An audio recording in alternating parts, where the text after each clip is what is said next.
आपण पाहताय न्यूज 18 लोकमतवर बातमी आणि बरंच काय।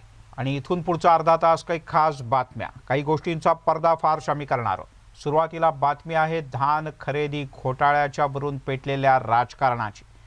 कारण धानाच्या खरेदीमध्ये मोठ्या प्रमाणात घोटाळा झाल्याचा आरोप होतोय आणि या आरोपांना प्रत्यारोप सुद्धा झाल्यानं आता राजकारण पेटलंय। भाजप आमदारांनी थेट मुख्यमंत्र्यांना पत्र लिहून या घोटाळ्यातल्या आरोपींना कोण वाचवत आहे, ज्यांच्यावर आरोप आहेत त्यांची पुन्हा नियुक्ती का केली जाते असे प्रश्न उपस्थित केले आहेत। एवढंच नाही तर या घोटाळ्याच्या संदर्भातली कागदपत्र देऊनही 14 महिन्यानंतर एसआयटीचा अहवाल का नाही, घोटाळ्यातील दोषींना पाठीशी का घातले जात आहे, अशा प्रकारचे अनेक प्रश्न उपस्थित करण्यात आले। आदिवासी विकास महामंडळात नेमकं काय चाललंय असा प्रश्नही या निमित्तानं उपस्थित केला जातोय। कारण जिल्हाधिकाऱ्यांनी आदेश देऊनही आणि एसआयटीची स्थापना होऊनही अद्याप चौकशी पूर्ण झालेली नाही। त्यामुळे या सगळ्या प्रकरणात कोण पाठीशी घालतंय, कोणाला पाठीशी घालतंय असा प्रश्न आता उपस्थित केला जातोय। हा सगळा प्रकार आहे 2019-20 मधला।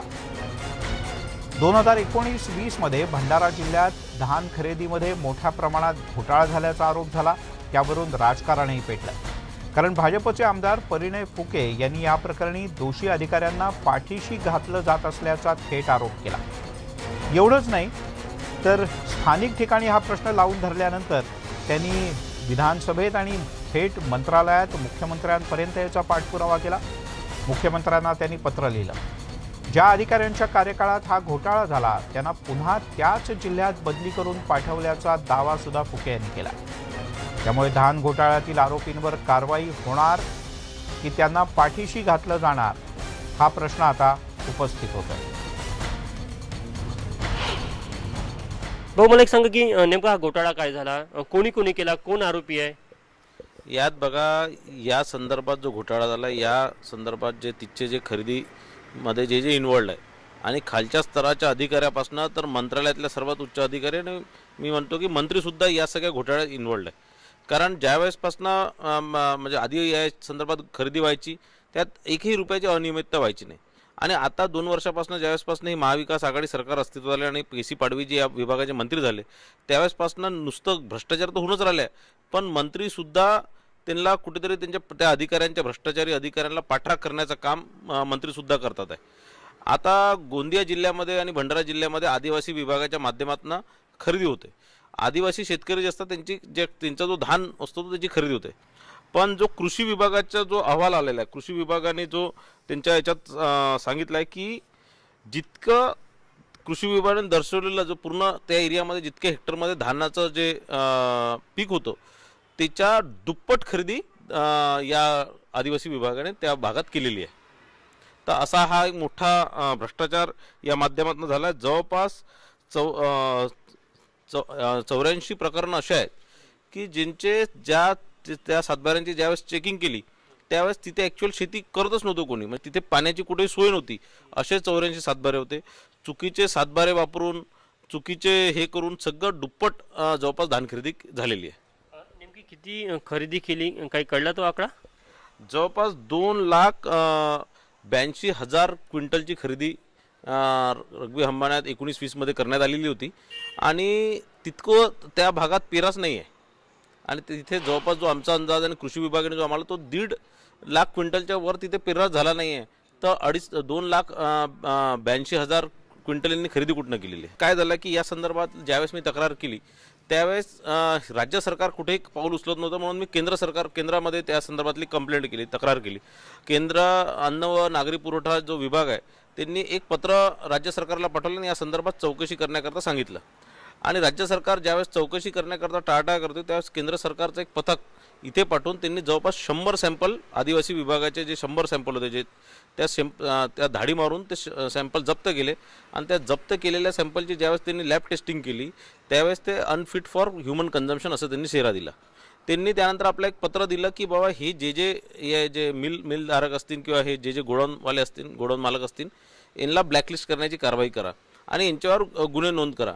पण एकही आतापर्यंत मिलवरती किंवा फॅक्टरीवर किंवा कोणत्याही गुन्ह्यांवर एकही गुन्हा दाखल झालेला नाही आणि कुणावरच आतापर्यंत ब्लॅकलिस्ट करण्याची कारवाई नाही. आणि ज्या लोकांनी हा भ्रष्टाचार केला, जे गोडाऊन मालक किंवा मिलर्स किंवा हे सगळे इन्व्हॉल्ड होते, त्यांना परत यावर्षी सुद्धा त्यांना ठेका देण्यात आलेला आहे. तुषार कोडे, न्यूज 18 लोकमत, नागपूर.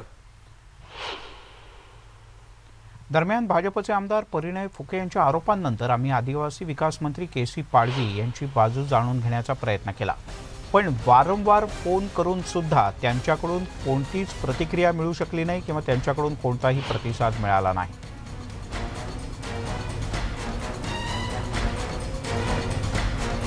आपले प्रतिनिधी निलेश पवार यांनी त्यांच्याशी संपर्क साधण्याचा प्रयत्न केला. आपण त्यांच्याकडून जाणून घेऊया. निलेश, माझा आवाज पोहोचतोय? होय. निलेश, किती वेळेला फोन करण्याचा प्रयत्न केला होता के.सी. पाडवी यांना? त्यांच्या किंवा त्यांच्या पीए किंवा अन्य कोणाशी संपर्क झाला का? त्यांनी काय प्रतिक्रिया दिली याबद्दल? आज दुपारनंतरून जेव्हापासून हा सगळा आरोप प्रत्यारोप होत होता तेव्हापासूनच आपण आदिवासी विकास मंत्री के.सी. पाडवी यांची बाजू जाणून घेण्याचा प्रयत्न करत होतो. मात्र दुपारपासून त्यांचे फोन लागत नव्हते. त्यांना वारंवार केल्यानंतर त्यांच्या कार्यालयातील लोक सुद्धा फोन उचलत नव्हते. दुपारनंतरून त्यांच्या खासगी सचिवाचा संपर्क झाला. मात्र केंद्रीय आदिवासी विकास मंत्र्यांची व्हिडिओ कॉन्फरन्सिंगद्वारे बैठक चालू असल्याचं सांगण्यात आलं आणि त्यामुळेच के.सी. पाडवींचा संध्याकाळपर्यंत या बैठकीत ते उपस्थित असल्यामुळे त्यांच्याशी संपर्क होऊ शकला नाही आणि त्यांच्या प्रतिक्रिया मिळू शकल्या नाही असं त्यांच्या नंदुरबार मधल्या कार्यालयाकडनं कळवण्यात आलंय. बर, पण यावर आता के.सी. पाडवी प्रतिक्रिया कधी देणार? कारण या विभागाचे ते मंत्री आहेत, त्यामुळे या विषयावर त्यांना काही ना काहीतरी तर बोलावंच लागेल. मुळातच के.सी. पाडवी सुद्धा कोरोना बाधित असल्याचं समजत आहे. त्यामुळे ते मुंबईतल्या आपल्या घरीच औषधोपचार घेत आहेत आणि ते जे सगळा कारभार जो आहे ते व्हिडिओ कॉन्फरन्सिंग द्वारे सर्व मंत्रालयाचा कारभार सध्या बघत आहेत. त्यामुळे आता आपल्या आरोपानंतर पुन्हा एकदा आपण त्यांच्याशी या सगळ्या आरोपानंतर एकदा संपर्क करण्याचा प्रयत्न करूया आणि त्यांची नेमकी या सगळ्या विषयावरती बाजू काय हे जाणून घेण्याचा आपण त्यांच्याकडून पुन्हा एकदा प्रयत्न करूया. बर निलेश, तुर्तास धन्यवाद या सगळ्या सविस्तर माहितीबद्दल. त्यामुळे एक मोठा घोटाळा खरं तर, पण याबद्दल सध्या बोलायला कोणीच तयार नाही. दरम्यान भंडाऱ्यातला हा धान घोटाळा नेमका काय आणि कसा आहे आपण ग्राफिक्सच्या माध्यमातून जाणून घेऊया.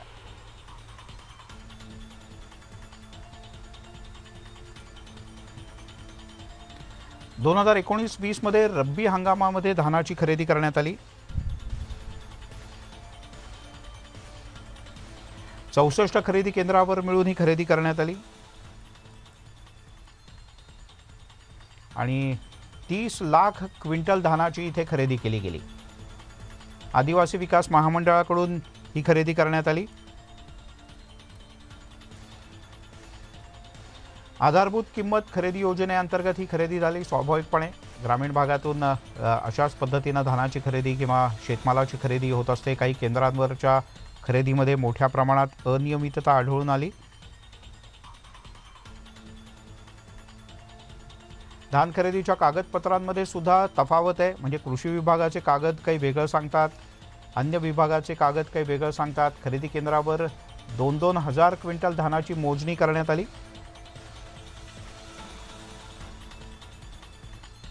केंद्राला न जोडलेल्या शेतकऱ्यांच्याकडून या धानाची खरेदी सुद्धा करण्याचा पराक्रम इथल्या काही अधिकाऱ्यांनी केला आणि याचमुळे संशय बळावला. शेतकऱ्यांच्या सह्याच नसल्याचं सुद्धा तपासणीमध्ये उघडकीस आलंय. माफियांनीच धान विकल्याचा आरोप होतोय आणि यामुळेच भाजपचे आमदार परिणय फुके यांनी हे सगळं प्रकरण लावून धरलं. शेतकऱ्यांना आमिष दाखवलं गेलं आणि प्रत्यक्षात न झालेल्या गोष्टीवरतीच त्यांच्या सह्या सुद्धा घेण्यात आल्या असा आरोप आहे. शेतकऱ्यांच्याकडून 7/12 सुद्धा मिळवण्यात आला. ऑक्टोबर 2020 मध्ये या सगळ्याच्या चौकशीचे आदेश पहिल्यांदा जारी झाले. पोलीस अधीक्षकांच्या अध्यक्षतेखाली चौकशी समिती स्थापन करण्यात आली. 7 दिवसात अहवाल करण्याचे निर्देश त्यावेळेला या समितीला देण्यात आले होते. पण प्रत्यक्षात चौकशीतली माहिती नेमकी काय आहे हे गुलदस्त्यातच आहे.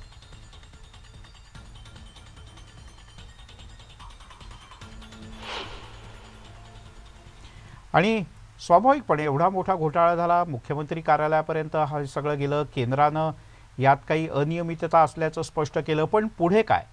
तर ज्या प्रकारे हा धान घोटाळा झाला आहे, ज्या पद्धतीनं त्यात आरोप झालेत आणि अधिकाऱ्यांची नियुक्ती पुन्हा त्याच जागी केली गेली आहे, यावरून सर्वसामान्य लोकांच्या मनात काही प्रश्न उपस्थित होत आहेत आणि हेच सर्वसामान्यांच्या मनातले प्रश्न न्यूज 18 लोकमत उपस्थित करत आहे. धान घोटाळ्यातील दोषींना पाठीशी घातलं जात आहे का? 14 महिन्यानंतरही या प्रकरणातले आरोपी मोकाट आहेत का? SITचा अहवाल आणि कारवाई अहवाल आणि प्रत्यक्ष कारवाई हे सगळं कधी होणार? एवढंच नाही तर शेतकऱ्यांच्या नावे पैसे लुबाडणारे गजाआड कधी जाणार? आरोपींना शिक्षेच्या ऐवजी काही पदं दिली जातात का? कारण जे अधिकारी असताना इथे हा घोटाळा झाल्याचा आरोप होत होता, मधल्या काही काळात त्यांची बदली करण्यात आली होती चौकशीच्या दरम्यान, पण आता पुन्हा तेच अधिकारी त्याच जागांवर नियुक्त केले गेले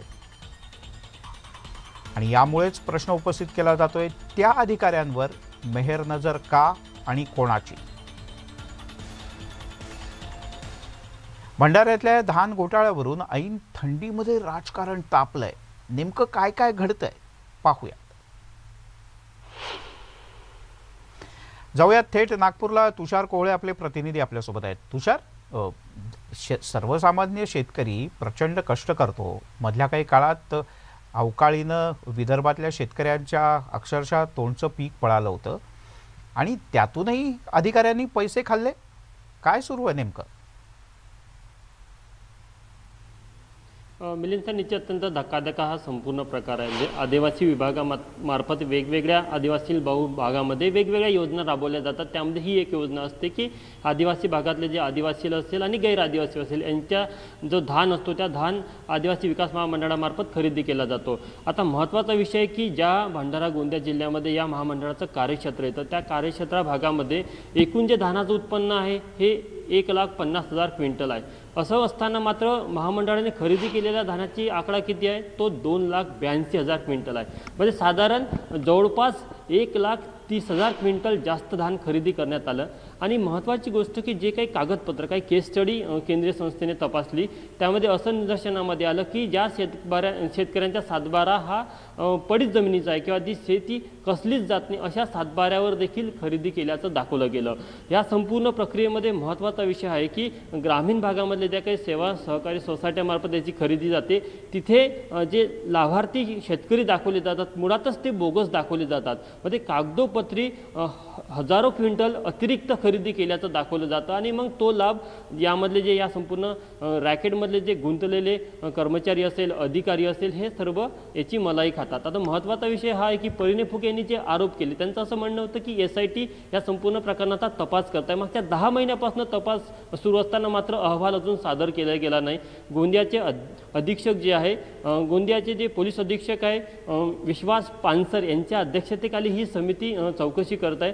मात्र मागच्या 10 महिन्यापासून त्यांनी साधी चौकशी करून आपला अहवाल देखील सादर केलेला नाही. दुसरी महत्त्वाची गोष्ट की परिणय फुके यांनी ज्या अधिकाऱ्यांवर आरोप केले होते सोपान संभारे हे महामंडळाचे व्यवस्थापक होते यांची तडकाफडकी तेव्हा बदली करण्यात आली. असं असताना देखील 10 महिन्यात परत त्यांना त्याच पदावर रुजू करण्यात आलं.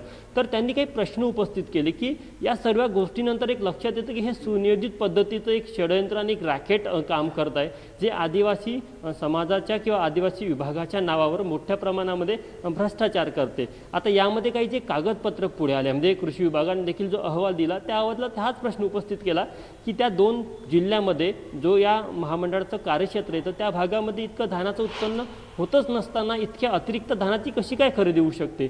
यावरनं हे लक्षात येतं की कुठंतरी अतिरिक्त धान खरेदी केल्याचं दाखवलं गेलं. बरोबर आहे. पण मग तुषार, मुख्यमंत्री कार्यालयापर्यंत याची तक्रार गेली, केंद्राची समिती येऊन गेली, SITच्या अधिकाऱ्यांनी काही चौकशी केली, इतके दिवस झाले, मग SITचा अहवाल का नाही समोर आणला जात? कोण आहे याच्या मागे नेमकं?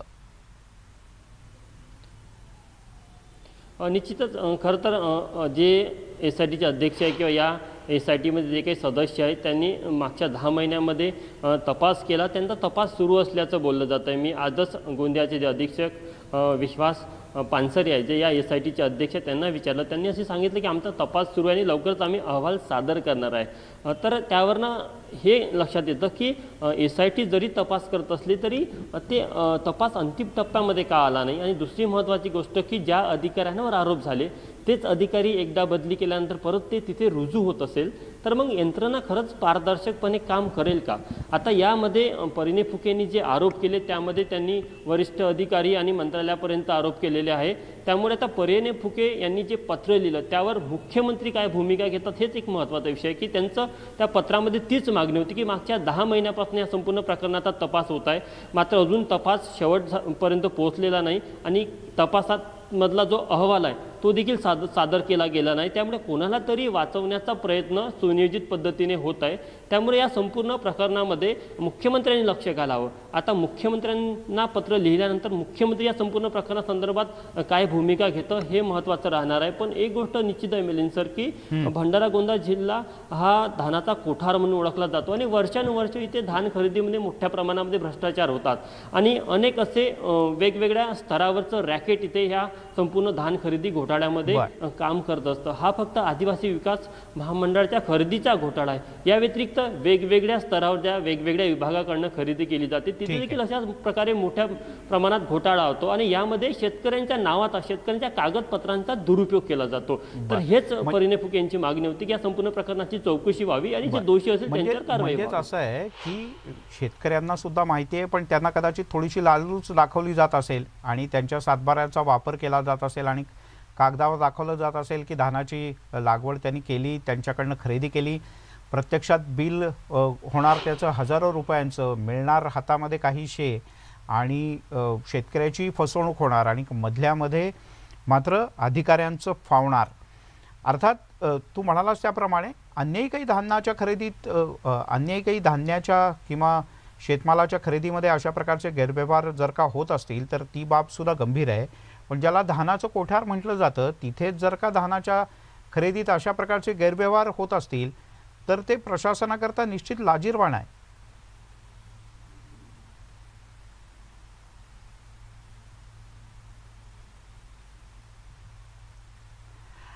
तुषार, तुर्तास धन्यवाद या सगळ्या सविस्तर माहितीबद्दल. आपण अपेक्षा करूयात की सरकारच्या वतीनं कोणी ना कोणीतरी यावर उत्तर देईल, कारण या विभागाचे जे मंत्री आहेत KC पाडवी यांना आपण दुपारपासून संपर्क करण्याचा प्रयत्न करतोय पण त्यांच्याकडून, त्यांच्या स्वीय सहायकाकडून किंवा त्यांच्या विभागाकडून अद्याप कोणताही प्रतिसाद या विषयावर मिळालेला नाही.